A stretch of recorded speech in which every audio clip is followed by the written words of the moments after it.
President Trump is now calling on China to reach out to him to start negotiations on resolving their escalating trade fight. The latest comments from the White House came as Beijing ordered airlines not to take further deliveries of Boeing jets and U.S.-made airline parts. I do have an additional statement that he just shared with me in the Oval Office.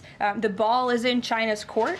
China needs to make a deal with us. We don't have to make a deal with them. There's no difference between China and any other country except they are much larger. And China wants what we have, what every country wants, what we have, the American consumer. Or to put it another way, they need our money.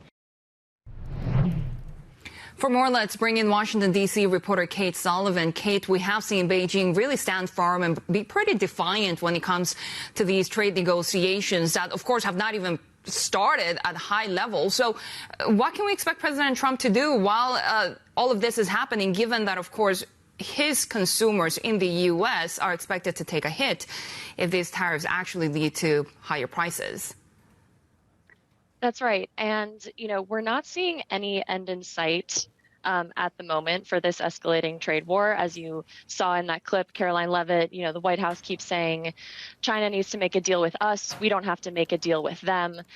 So we're seeing, the U.S. and China really continue to dig in their heels on this. And the trade barriers we're seeing right now are at absolutely staggering levels. The U.S. has imposed a 145% tariff on Chinese goods.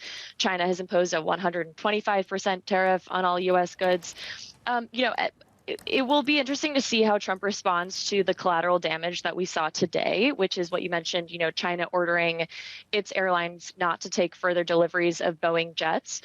This decision was made after the 125% tariff, would have doubled the cost of U.S.-made aircraft and parts and just made it really impractical for them to accept these jets. So, you're seeing another major American company get caught in this fast-moving, escalating trade fight. But as of right now, the White House is really showing no signs at all of giving in and just continues to say that they are waiting for China's call.